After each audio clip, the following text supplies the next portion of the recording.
सलाम, नमस्ते, सत श्री अकाल। मैं हूं अमीर। भारत को हिंदू राष्ट्र के सपने देखने पर नेहा सिंह राठौर का सीधा जवाब, तुमसे कोई झूठा बेईमान नहीं, किसी एक की बपोती हिंदुस्तान नहीं। अब्दुल कलाम आजाद की जमीन यही, ब्रिगेडियर मोहम्मद उस्मान यही, ये देश सबका है, यही संदेश है। धीरेन्द्र शास्त्री बागेश्वर धाम वाला बाबा हिंदू राष्ट्र पद यात्रा पर निकला। इसके सपोर्ट में दोस्तों असम के मुख्यमंत्री साहब, बॉलीवुड एक्टर्स शिल्पा शेट्टी और राजपाल यादव। आइए इसी पर एक शानदार सोशल मीडिया पर वायरल हो रहा है नेहा सिंह राठौर का कड़वा जवाब। सच है तुमसा कोई झूठा और बेईमान नहीं है,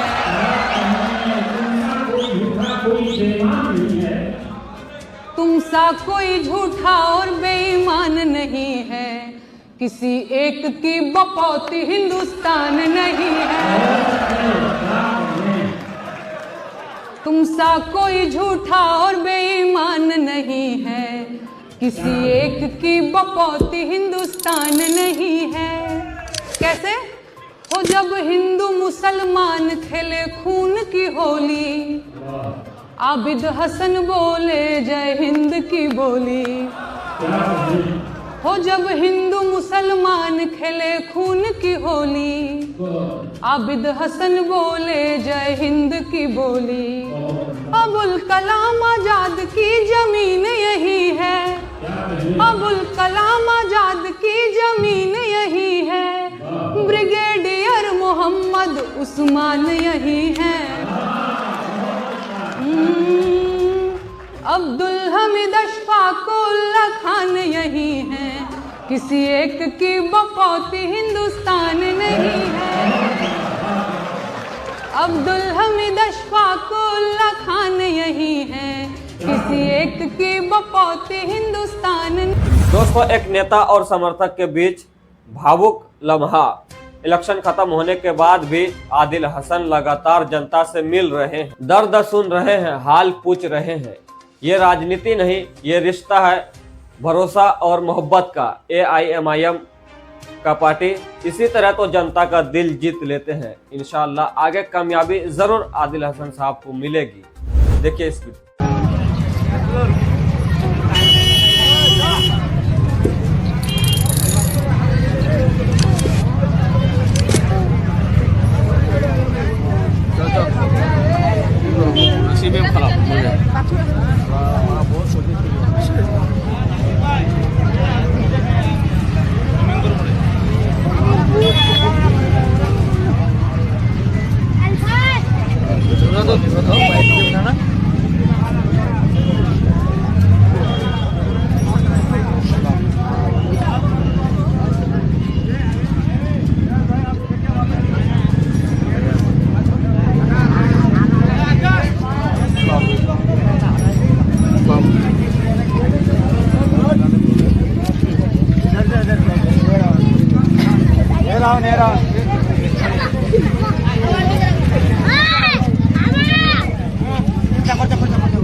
देख सकते हैं लगातार तीसरे दिन अपने लोगों से मिलते हुए बलरामपुर विधानसभा के गाँव में जो भीड़ आज़ादी हसन साहब के लिए शायद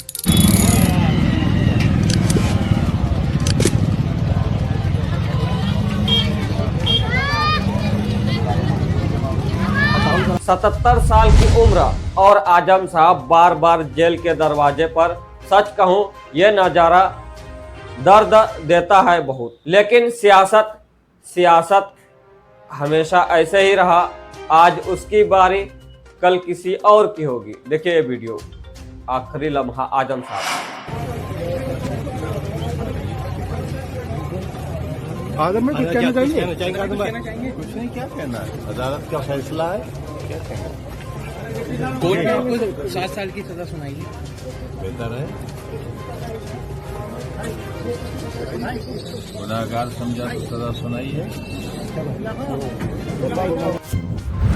दोस्तों, बड़ी खबर आप स्क्रीन पर देखिए। हैदराबाद तेलंगाना से बड़ी खबर। सऊदी अरब में हुए बस हादसे के बाद बैरिस्टर असदुद्दीन ओवैसी साहब के निर्देश पर माजिद हुसैन साहब तुरंत मदीना रवाना हो गए हैं। MIM के दखल के बाद तेलंगाना सरकार भी मृतकों के परिजनों के लिए सारी जरूरी व्यवस्थाएं कर रही है।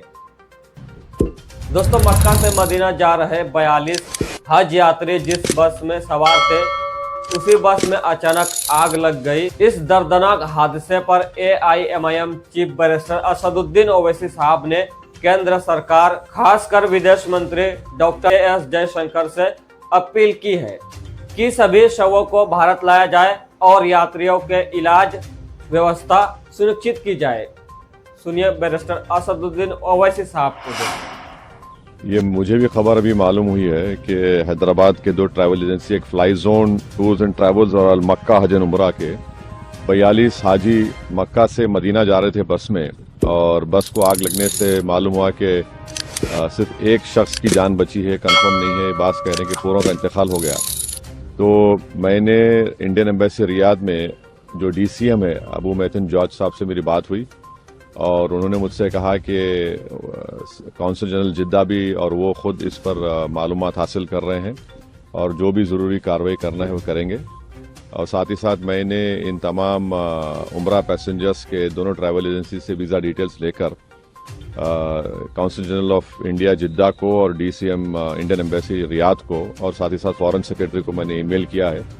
मेरी भारत सरकार से और ख़ास तौर से एक्सटर्नल अफेयर्स मिनिस्टर से जयशंकर साहब से ये रिक्वेस्ट है कि वो इमीडिएटली इस पर देखें, और अगर जिन लोगों की डेथ हुई है उनके परिवार ये चाह रहा है कि उनकी डेड बॉडीज़ जल्द से जल्द इंडिया को लाई जाए, और अगर कोई उसमें ज़ख्मी है तो उनको अच्छी से अच्छी वहाँ पर उनको इलाज हो सके।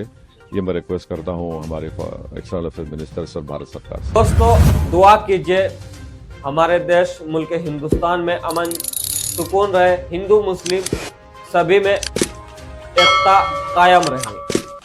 दोस्तों, ज़्यादा से ज़्यादा दुआ कीजिए। जिस तरह हमारे भारत में एक नफरती हवा चल रहे हैं, अल्लाह ईश्वर से दुआ कीजिए हमारे देश को सुरक्षित करे अल्लाह पाक। मैं हूं मोहम्मद अमीर, आप देख रहे हैं अमीर हमजा सच। जय हिंद।